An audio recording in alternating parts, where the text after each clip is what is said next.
Vamos a ir rápidamente a conocer historias del pasado, a conocer otras voces, otras experiencias. Túnel del tiempo, no el calero. Una sección bomba realmente. Se inauguró con un tema polémico, pero como bien decía el coordinador de estos minutos en Milenio 3, Diego Marañón, aquí queremos aprender, sobre todo aprender. Hoy sobrecogernos, vaya conjunción de temas. Conectamos directamente. Ser Torrelavega. Diego Marañón, buenas noches. ¿Qué tal, Iker? Buenas noches. Imagino que también muy impresionado, ¿verdad, compañero? Bueno, la verdad es que estoy sobrecogido aquí en el estudio en Ser Torrelavega, un programa duro hoy. Río Órbigo y la conexión con el misterio. Pues ahora vamos a otro tipo de misterio, un misterio que además de alguna forma marcó a toda una generación. Permíteme que nos vayamos a 1974.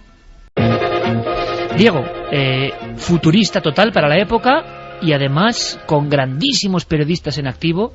Uno de ellos creo que nos va a sorprender porque es protagonista, absoluto, de esta nueva sección, del Túnel del Tiempo. Un periodista que todo el mundo conoce, que todo el mundo incluso ha imitado, pero que en esta ocasión quizá hacía la más extraña de sus crónicas. Pues sí, nos vamos hasta 1974, como dices, en unos telediarios que por aquel entonces presentaba Alberto Delgado y que era la única manera, como todo el mundo sabe, hasta los 90 no llegaron las televisiones privadas y los telediarios de Radio Televisión Española eran la única manera de mantenerse informado de lo que ocurría tanto en España como en el resto del mundo.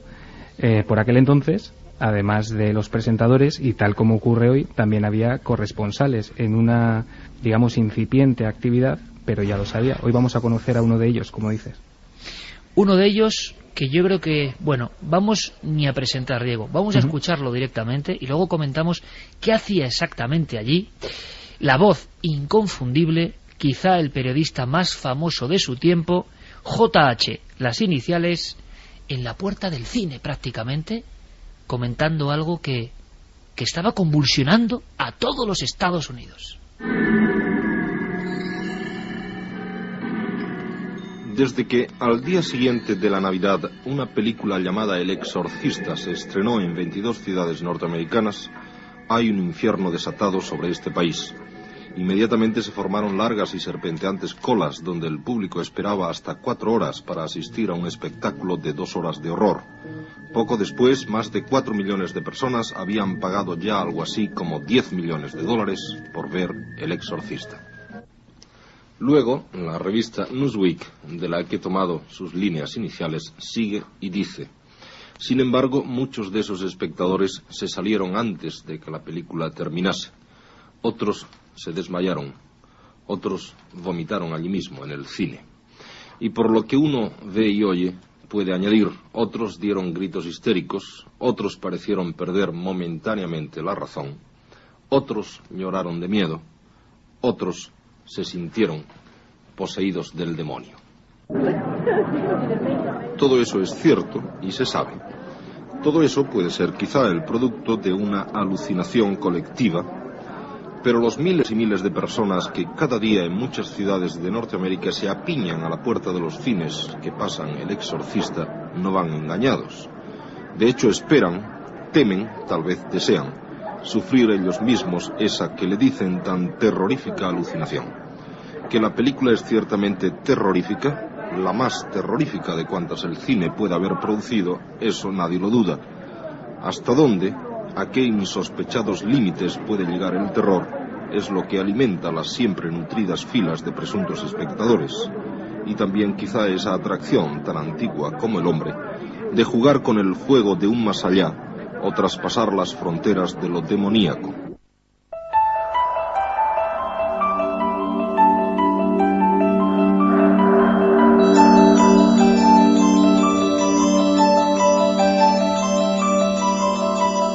No sé cuántas veces habrán sonado las campanas tubulares de Mike Oldfield en Milenio 3, quizá decenas de veces, pero pocas músicas, pocas sintonías, pocas texturas sonoras tan unidas, tan engarzadas con una película y con lo más profundo, lo que esta película todavía, casi 40 años después, sigue inspirando. Campanas tubulares, Mike Oldfield, o lo que es lo mismo, el sonido del Exorcista.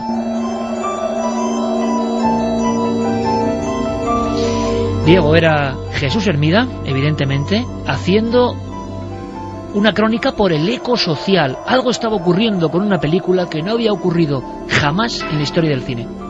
Sí, exacto. Fue un impacto impresionante, tanto en Estados Unidos el día que se estrenó, bueno, que además la estrenaron en una fecha un tanto peculiar. Se estrenó el día siguiente a la Navidad de 1973. En España tuvimos que esperar un par de años más. Aquí llegó el 1 de septiembre del 75, porque entonces, bueno, los estrenos de cine no eran algo tan global. Hasta el año 75. Sí, 1 de septiembre de 1975. Así que precisamente se están cumpliendo estos días el 35 aniversario del estreno en España. A nivel de recaudación, a nivel de impacto, a nivel de golpetazo en la sociedad de la época, nada parecido a lo que está pasando en Estados Unidos en ese momento del estreno, en esas frías navidades y demoníacas navidades, ¿no? Sí, la recaudación superó al final de la vida fílmica de la película en Estados Unidos los 193 millones de dólares y en todo el mundo los 400. Esos son aproximadamente 315 millones de euros. Eso sin contar las ventas tanto en vídeo doméstico como en DVD y la explotación de todo el merchandising que dio esta película dirigida por William Friedkin. Vamos a escuchar algo que es sorprendente, Diego, algo que ha recuperado Carmen, y que son fragmentos de ataques de pánico y de personas. Las imágenes son increíbles, los sonidos, bueno, podemos contarlo, la gente desmayándose a la salida del cine, pero desmayándose literalmente, gente vomitando, y claro, es que ahora ya casi no nos impresiona nada, aunque te voy a decir una cosa, Diego, ayer estaba con Carmen viendo un tráiler de los años 70, un tráiler que no se emitió, un tráiler extraño o un sobrante de la película, donde se empleaban las caras maquilladas de una especie de demonio que aparece de forma recurrente y subliminal, y acongojaba, por no decir otra cosa, todavía hoy, sí, te lo aseguro. Es la cara Iker de la doble de Linda Blair, eres Eileen Dietz, y ese tráiler que mencionas, que son una serie de flashes de máscaras de la muerte, terrorífico. Fue prohibido por las autoridades cinematográficas. ¿Fue prohibido, Diego? Sí, no se llegó a emitir, no se permitió su emisión por considerarlo, y te leo literalmente, demasiado terrible. No se podía emitir. Bueno, pues esto es una sorpresa, porque desde luego esa cara tenía algo, la doble de Linda Blair, ni más ni menos.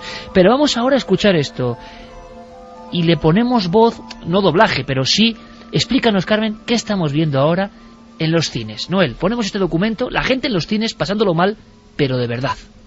I have a friend in there alone, and I don't want to leave her in there alone. I'm standing here shaking for nothing. How about you? It's very, very real. Son chicas que dicen, me sentía aterrada y muy sola, no quiero sentirme así, estaba temblando, es muy real, es uno de los films más terroríficos del mundo, tuve que ponerme la chaqueta en la cara para taparme. Dicen también fantástica, nunca he visto una película que provoque desmayos en la gente.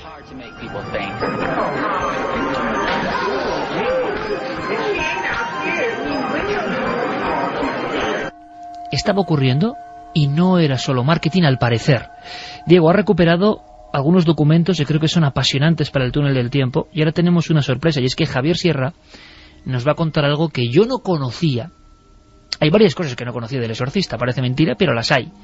Y Javier, yo creo que está preparando ya las fotografías visuales, porque si nos hemos enamorado y hemos pasado malos ratos con el Exorcista, yo lo sigo pasando si la vuelvo a ver, hay algo ahí, pues me imagino lo que sería estar, por ejemplo, en esas escaleras, o en esa universidad donde el atormentado padre Carras investiga, o en ese lugar donde el cadáver del sacerdote cae rodando hasta el final, o en ese ventanal donde aparece el padre Merrill, el exorcista, en uno de los fragmentos más famosos, en uno de los fotogramas más icónicos de la historia del cine. Pero Diego ha recuperado unos elementos que son declaraciones del equipo, sí, y declaraciones que no dan lugar a la duda de que entraron en una espiral de miedo ellos mismos. Sí, es cierto, hay varios miembros del equipo a los que, como dices, no les cabe la más mínima duda. Es curioso porque dentro del equipo de actores hay algunos que como digo, no tienen duda de que había una maldición sobrevolando el rodaje, y otros, como Max von Sydow, prefieren pensar que debido al proceso tan largo de rodaje de la película, porque duró casi un año, fue del 14 de agosto del 72 hasta el 20 de julio del 73, claro, son 11 meses. Max von Sydow siempre dice, bueno, fueron 11 meses. Es normal que haya en ese periodo de tiempo varias muertes en un equipo de tantas personas. Sin embargo, Ellen Burstyn es una de las actrices que siempre en todos los making ofs y en todas las entrevistas que hacen siempre adopta un rictus mucho más serio, y para ella es algo realmente serio. Y atormentadas parecen muchas personas que formaron parte del Exorcista. Se cifra a día de hoy en 9 muertos en el rodaje. Vamos a escuchar declaraciones de los principales protagonistas, guionistas, efectos especiales y actrices del Exorcista. El efecto fue devastador para muchas personas, porque esto no era solo la profecía ni la semilla del diablo. Tuvo un gran impacto psicológico y religioso. No es una película de Drácula, no es una película de un alienígena, es una película que trata del caso de unos vecinos nuestros. Es una calle de verdad, en una ciudad de verdad, con personas de verdad, que viven en una casa. Y arriba, en el tercer piso de la casa, hay una niña de verdad que está poseída por un demonio.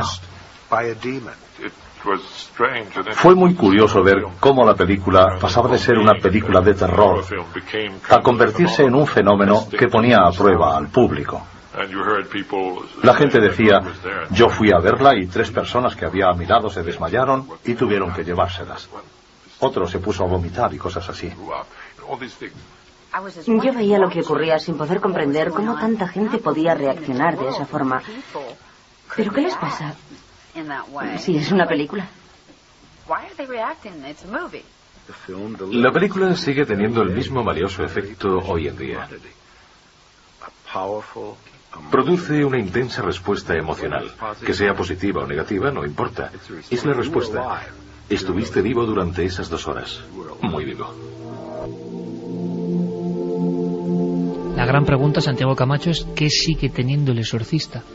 Rodada hace casi 40 años, 36 años prácticamente, y que sigue provocando a nivel del subconsciente o en el inconsciente colectivo sensaciones que no hemos encontrado en ningún otro film. Pues supongo que llama hacia un terror muy primario, llama hacia el terror que le tenemos al mal básico, o sea, eso que precisamente el arquetipo del diablo lo representa a la perfección y lleva siglos representándolo. De todas formas, estaba escuchando todo esto que sucedió y efectivamente sucedieron un montón de cosas. De hecho, creo que lo más grave que pasó es que una mujer tuvo un aborto directamente en una de estas primeras exhibiciones de la película. Pero me llama la atención porque en aquella época pues había todavía una cierta inocencia, es decir, había estrenos no al nivel del Exorcista, pero sí hubo estrenos cinematográficos que causaron gran impacto y desmayos también, y gente que salía precipitadamente del cine. Pasó con La Matanza de Texas, pasó con La Noche de los Muertos Vivientes, pasó hasta con Terremoto, que se rodó en un sistema que entonces era de alta tecnología, que lo llamaban Sensorround, que hacía que vibrasen un poco las sillas, y hubo un ataque de pánico generalizado en la sala, porque creían que el mismo terremoto que estaban viendo en la película, pues estaba atacándoles en la sala. Pero a día de hoy no sé qué habrá pasado con el ser humano, pero nos hemos desensibilizado de tal manera que algo así es impensable. Es decir... Y sin embargo, cuando uno ve el tráiler que mencionaba Diego Marañón, o que hemos visto, te aseguro que se despierta dentro de ti algo como muy primitivo, y que esas caretas, esos maquillajes consiguieron, y que no debe ser tan fácil. No, eso por supuesto. Y de hecho, cualquier versión, sea del director, remasterizada, con escenas nuevas, cualquier versión que se ha editado... No se parece a la original. Efectivamente. Y ese es un misterio. Ahí estamos.